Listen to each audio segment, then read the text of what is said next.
everyone. Welcome back to Reality Tea with Holly T. I'm so grateful to have you all. So, I'm going to be doing the reunion of Vanderpump Rules Part 2. Now, I'm going to start off with the rating. Before I do, if you're watching on YouTube, please like the video. If you aren't subscribed, please subscribe. And I'd love to hear what you guys have to say. So, write in the comment section too. If you're listening on Spotify or other podcast platforms, please follow, and I'd love to have a rating to see if you like it. Please, let me know what you think about it. So, first off, I just want to start with rating the episode, and I give the episode 7 out of 10 because it was a bit dragged out, and I was getting a little bored. It's the first time that I've been bored, in the season of Vanderpump Rules. I think them throwing an alley a lot, it's just not my cup of tea, but I'll get to that. So I gave it 0 out of 10 because I feel like it was dragged out. It starts with the continuation of Lala yelling at Tom. By the way, I think LVP sticking up for Tom is just so weird, and it's not fair. Like, she keeps sticking up for him, but anyways, it is what it is. And I'm really not sure why she's doing that. There are many different theories. I've actually gone to her social media page and seen all the comments. Oh my gosh, guys, really? The comments? I understand voicing your opinion, but to go below the belt, some of the comments I've seen are going below the belt. So the narcissist word is thrown around a lot. Tom says Lala's a narcissist, and Lala says I have a big ego, but I'm not a narcissist. And Tom says that Lala pulled out her IUD when she found out she was pregnant, basically to say, like, oh, she wants the attention on her all the time. I'm not sure if that's true, but, I don't see Lala doing that. Honestly, Lala really intrigues me. I'm going to do a character breakdown of them when the season's over, and it's going to be so interesting. I'm going to start with LVP, then I'm actually going to do Jax, because I find Jax the most interesting out of all Vanderpump Rules. So just stay tuned and make sure you're subscribed. So James returns because he left. He came back and mentions recent interactions with Randall. Lala mentions about Randall, so forth. They talk about how legally Ocean, their daughter, is not allowed to be on film because he doesn't like that. And just that they don't talk to each other. So Lala speaks about Randall more and what she's learned through the situation and from being sober. And I must say, from time to time, I stop drinking, and I'm not saying I don't come from a judgmental place. First time I stopped drinking, I was very judgmental, but now I like to stop drinking for peace, and I'm not judging people that drink. But for me, I understand when Andy said sober, I totally get it. When I haven't been drinking for the past 3 months, whenever I stop drinking, I just feel like I have more things to do. I see things very clearly, and my intuition is very strong. So I understand why Lala was able to pick up the clues about the relationship between Tom and Rachel, because I'm calling her Rachel. Because it is, when you see signs, when everybody else is drinking, you just notice things that you wouldn't if you were drinking. So they cut for a break, and Schwartz is doing fake push-ups. I mean, if you know anything about push-ups, you know that your shoulders and your hips need to be in the same line. His hips are way above his shoulders, so it's like, why are you doing that? It's clear that he just wants attention. They go to the ladies, and then to Tom in the trailer. Now Rachel and Tom hug, which is so weird to me, because I'm like, why are they hugging and not like kissing? They don't seem very affectionate. It's just like icy. I don't know. It just gives me weird vibes. So he gives Rachel a rundown of what's been going on the reunion. At the reunion, I don't think he knew yet that she could see, because she says, yeah, I've been watching from my TV. Then they cut to Lala, Ariana, Sheena, and James having lunch, and they mention the relationship, and they keep cutting back and forth between Rachel and Tom and the big group. So Rachel implies that she has been lied to by Tom when she's confronting him about something, which is surprise, surprise. Like, you can tell Tom is a liar. He wants to make her the bad guy, and by her, I mean Ariana. And if you've ever been in a relationship with someone like this, they will never, let me tell you something. I've been in 2 relationships with guys like this, and they will never give you closure. They'll never apologize or give you the validation you need to move on. You need to give it to yourself. You need to accept, like Ariana is doing, you need to accept, hey, this person is like this, and I need to take steps day by day to get away from them and to move on from them, because they'll never do that for you.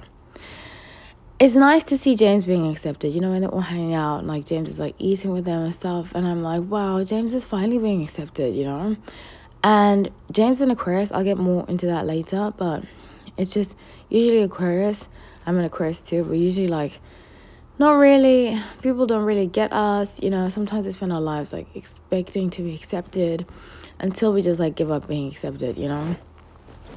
So they cut to Tom and Rachel. Tom wants his mic off and he's just yelling at the producer. I feel kind of bad for the producer. He starts throwing a tantrum, and it's clear to me, now I might be wrong, but it's clear to me that Tom is trying to get his story right with Rachel while they're alone, to give a rundown of what they're going to do when she comes on. Like, Ariana was right. Ariana was completely right. He's controlling. And again, if you've ever been in a relationship with someone like Tom Sandoval, he is exactly like one of my exes. Exactly. The other one was a little different, but he is exactly like one of my exes. And public, how they are seen in the public is very important to them. So Ali joins them and she's welcomed, like they go back to the reunion set. Ali joins them and she's welcomed by the cast. She's wearing this beautiful pink. I wouldn't wear that. I have curves, you know, I'm quite curvy, so I don't think it would look good on me, but you know, she's really skinny, so it kind of looks okay, but it's not really for me. I don't really like it. Kind of gives me prom vibes. But they speak about the beginning of the relationship, if James is really over Rachel. I love James so much, honestly. I think he's great TV. And when he's like having a sit down, when they go back to him having a sit down with LVP, and he's like, I'm an emotional guy, you know. It's just so funny. So I think James, honestly, my opinion, needs to be alone for some time. I really, really do. And I think he's just trying to convince himself, again, very Aquarius thing. He's trying to kind of, I used to do that too. I used to like jump from relationship to relationship and not realize like I needed my alone time till I was alone, and I'm like, it's difficult to not be alone anymore. So then they talk about how James didn't like Rachel's parents, and Rachel's parents didn't like James. But honestly, when all of this broke, I had just like mental snippets of seeing interaction between Rachel's mother, because her family always seemed odd to me. I grew up in, I would say, upper middle class to wealthy neighborhoods in South Africa and England. So I saw a lot of kids, like, not a lot, but a few children like Rachel, where their parents tell them like everything to do, and the similarity between her parents and Tom is how they look in the public is very important. There's a lot of secrets in the house, you can just tell, but public persona is very important. And I grew up not in a family like that, maybe a little, but I grew up in a very similar, I would say a lot of my colleagues, my peers, peers, definitely were like that.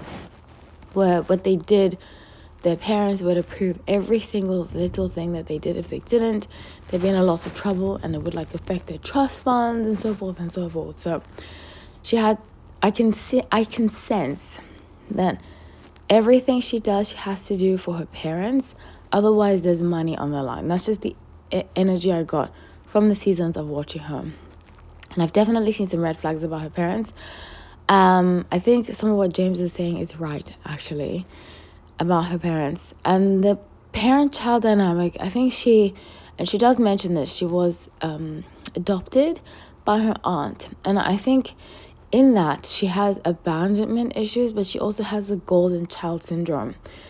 So her abandonment issues kind of wants her to be accepted by this group, but then her golden child if she doesn't get attention that she needs, she'll crave it and do anything for it.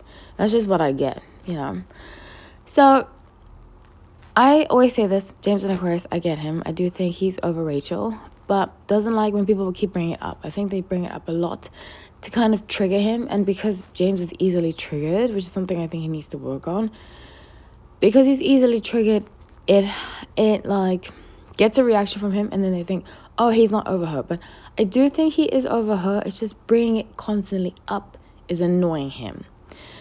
So Tom mentions James is drinking, and it's a bit hypocritical because the Toms drink a lot. Like the Toms drink a lot.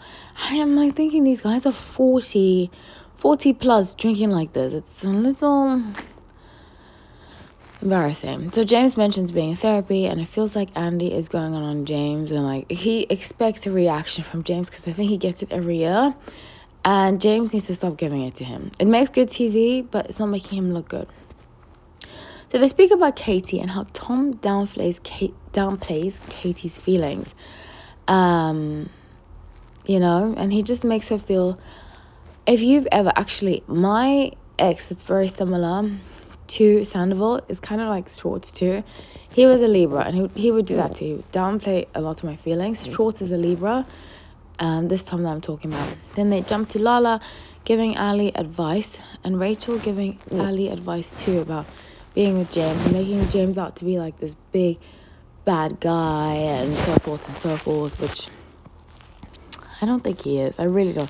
I do think he should be single though. And I'm not really into Ali. Like, they keep propping her up. They're propping her up like they did Rachel, and they're kind of like forcing her down our throats. And I should be, because I'm into astrology and I'm into a lot of the things she's into, but something doesn't sit right with me about her. My intuition is usually 90% accurate about people. I get a very weird vibe about Ali, and I'll do a breakdown of her very, very soon. So another lie by Rachel is exposed about her giving her opinion of what happened during the night that allegedly James is yelling at Rachel. They say that didn't happen. Excuse me, at Ali. See, I'm confusing them.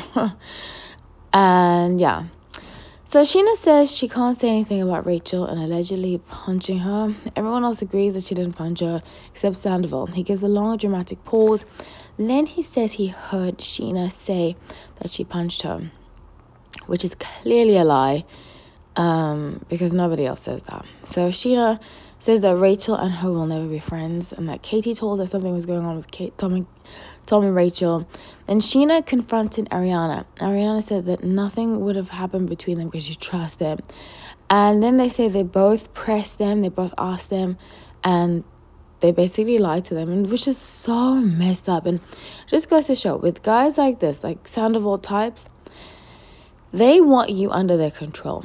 So they'll never give you the truth because it's the right thing. They always have to control every little aspect about their story, about what's going on, just so that they feel, like they have control. So they mentioned Rachel telling Sheena that Tom said that they were in an open relationship. Not telling Sheena, telling that other person who told Sheena. We don't know who the other person is. I'm suspecting, actually, I don't know who it is, really. So Ariana says she doesn't hide anything from the cameras. And honestly, I disagree. I do think she hid some things from the camera. I believe Tom about this. This is the only thing I believe about Tom. I think Ariana has her guard up a lot, and I think it's hard for her to trust people. She said this a lot before. And I think she hid certain aspects about her relationship on the camera. She even says that, like with the Miami girl. She knew about the Miami girl. Finding out she knew was so disappointing, because we all knew, And that's something she needs to take accountability for, because as someone who has been in a relationship with someone like Sandoval, when you can go back and look, you are a willing participant. In every relationship, you're a willing participant. It doesn't mean you deserve to be cheated on, deserve to be hurt. But when you have lax boundaries, it's fair game for guys like this. And I used to have lax boundaries. I used to be like, oh, well, if they give me the half truth, at least they gave me something, Like Katie is, that's how I believe people should be, because her boundaries are very clear. I think she's learned from being with Shorts. Her boundaries are very clear, and when you have clear boundaries like that, it's very hard to have people who have the intention of hurting you into your life. And even though he says his intention wasn't malicious, I don't believe that. I think Sandoval is only out for himself, and he doesn't care about anybody else. So even Lala said it about episode 14. If you go back and look at episode 14, when she confronted Ariana about Tom, she did this podcast clip where she mentions that Ariana didn't want Lala to confront her on camera. And I think that they've all gotten to the point, especially living in LA. You know, I used to live in LA, and honestly, it was very hard to trust people in LA. But I think that Ariana is over the show. Ariana is over LA. Ariana is over just certain aspects of that fake life. And I think she wants to be able to be in a place or an atmosphere where she can be her true self and not be judged. But I don't think that will ever happen on Vanderpump Rules. And I think that's why I agree with Tom about that, is that she doesn't like to be judged. And I'm like that too. I don't like people judging me in my life, but I'm not on a reality show, you know? So that's the thing. I think she doesn't like people judging her. So I do think Tom has some truth to what he's saying about this. I do think she was condescending to him sometimes. There are times he says things and she's like, I don't know, there was a time, you know, and Jax even said it too. I think it was season 7 when Jax was like, I don't like her. And honestly, that season, I didn't like her either. Granted, everybody goes through the ups and downs. But season 7 and 8, she was really bitchy. And she was really, like, judgmental and condescending. But I think she was unhappy. I think Ariana has been unhappy in this relationship for a very long time. But she's very good at denying how she really feels for the sake of other people, which is a form of codependency, honestly. So I love Ariana, but I think she gives off like an arrogant vibe, an arrogant air, and it's a form of defensiveness. I can see that very clearly because I do the same thing. I've worked on it throughout the years, but whenever somebody would confront me, I'd like give them like a condescending, you know, response so that they wouldn't anymore. But it's not very helpful, and it doesn't keep you accountable. Yeah. They then talk about Tom's tactic to interrupt someone when they aren't telling the truth. That's what Ariana says about them. Which is there's this lady, I forgot her name, something Romani, on YouTube. And she talks about narcissism. And that's like one of the narcissistic playbooks. She says they don't let you finish a sentence without inserting themselves. They'll never fully listen to you. So Ariana says that Tom has this plan of interrupting people while they're speaking about him so that they can't get a full sentence if they feel like if he feels like they're not telling the truth, which is wow. And then Tom calls Ariana an MFR, which we know that word is, which is outrageous, to call somebody after what you've done to them. And RVP's like, did you just call her that? That's so funny. So they go back to the scene with Andy and Rachel. And Rachel says she regrets filing the restraining order. I think, like I said before, she's very influenced by her parents. I don't think Rachel does most of anything for herself. I really, really don't. I don't think she's independent. I think she's very codependent. And you know, when I went to therapy, I go to therapy on and off since I've been 9, and something that they teach you is like, something that my therapist taught me was like codependency comes in many forms. So, sometimes we can think, oh, codependency means that I can't live without a person and so forth, that's like number one, codependency. But another one is not being able to make decisions on your own. And I really don't feel like Rachel's capable of making decisions on her own, because I think her parents have made her codependent. But the problem is, when you have codependent parents, they make you so codependent that you end up being codependent in all aspects of your life, with your friends, with your relationships, not just with your parents. So she says that she regrets making the final restraining order. She allegedly dropped the restraining order. Sheena mentions what she did for Rachel. Sheena mentions that she gave her like a house. She starts crying. And then they do a cut to Rachel in the trailer, and she just looks emotionless, which is so weird to me. Rachel's behavior is very weird. I can't wait to do a character breakdown of her, because something is clearly very, very off. By the way, I have a tarot channel, and I predicted the plan. When this all broke, I did a live on my tarot channel, and I said that they have a plan to prolong they had a plan to prolong when they were going to tell Ariana and when they were going to break it, so that they could get a next season and everybody would thank Tom and Rachel and not be like so angry at them, because apparently this was about to be the last season. So they speak about Brock and Sheena sleeping in the same bed as Rachel. They cut to a scene when they were on their trip, and Havasu, I think it was, when in that car, when the trip went so dismal, and Rachel was like crying and getting drunk, and Lala asks questions about Brock and Sheena. She's like, oh, so where do you guys sleep together? And she's like, we cuddle. And Lala's like, are you in the middle? She's like, no, I'm not in the middle. And she's like, have you guys had a threesome? And she's like, not yet. Honestly, I forgot about LA. I'm not judgmental, but LA is very much like that. Like, a lot of people have threesomes and so forth and so forth.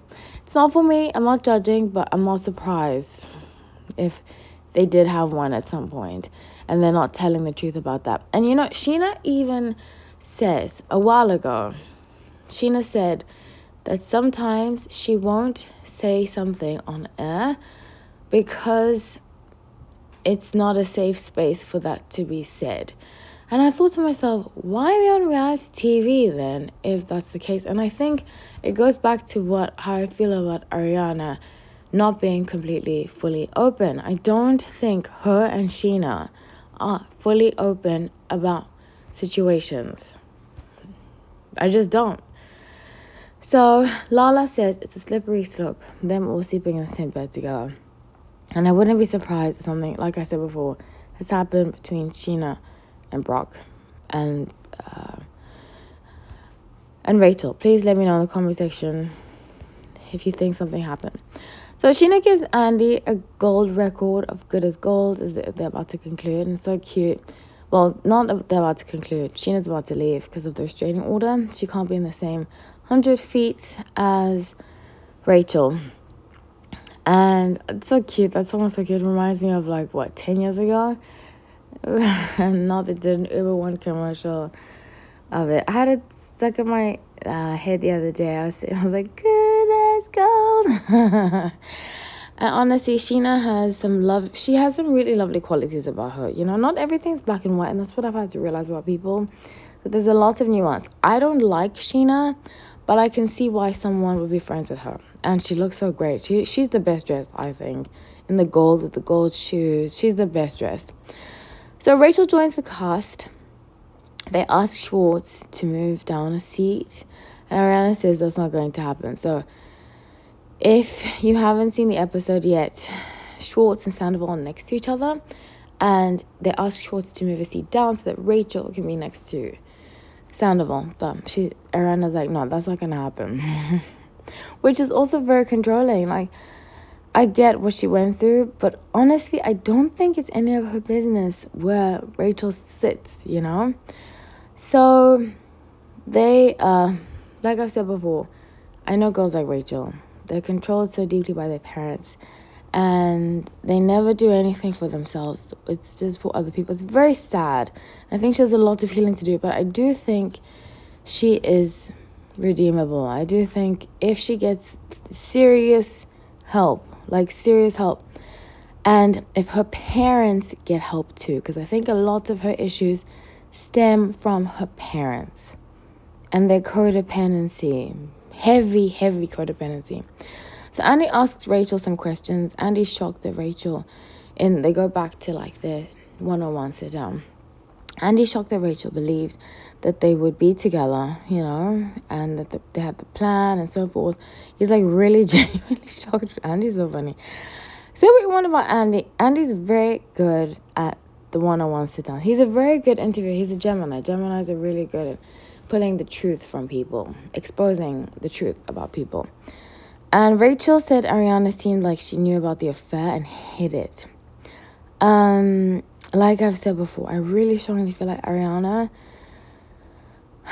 Okay, I'm going to be honest with you. I think Ariana grew up in a very similar dynamic to Rachel, but she wasn't as codependent with her parents.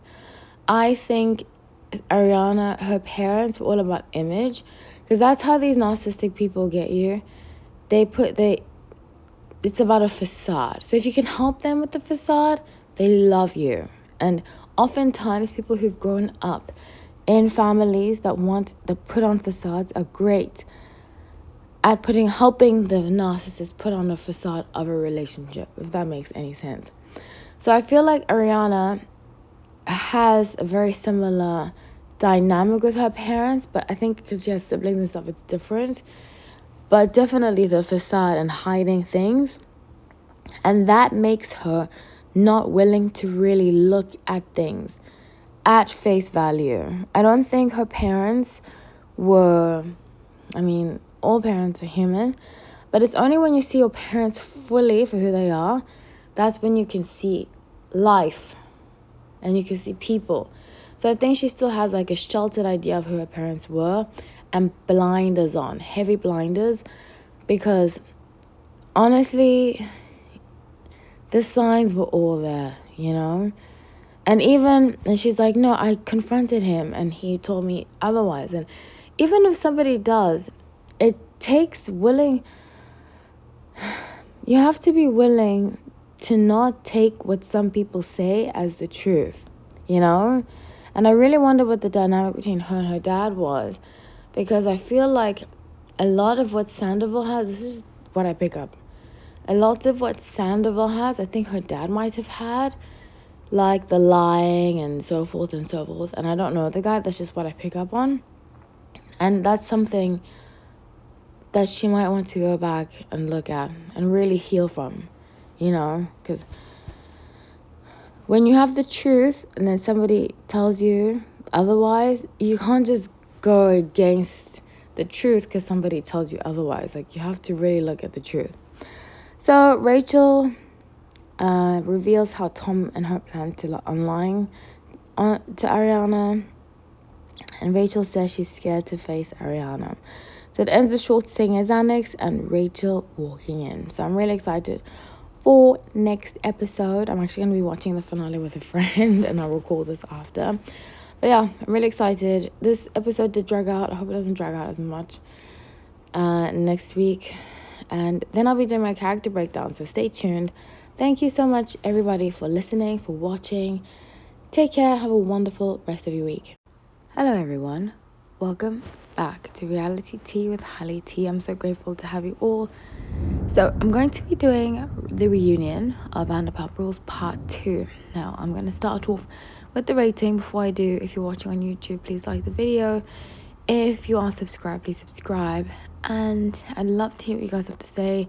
So write in the comment section too. If you're listening on Spotify or other podcast platforms, please follow. And I'd love to have a rating to see if you like it. Please, let me know what you think about it. So first off, I just want to start with rating the episode.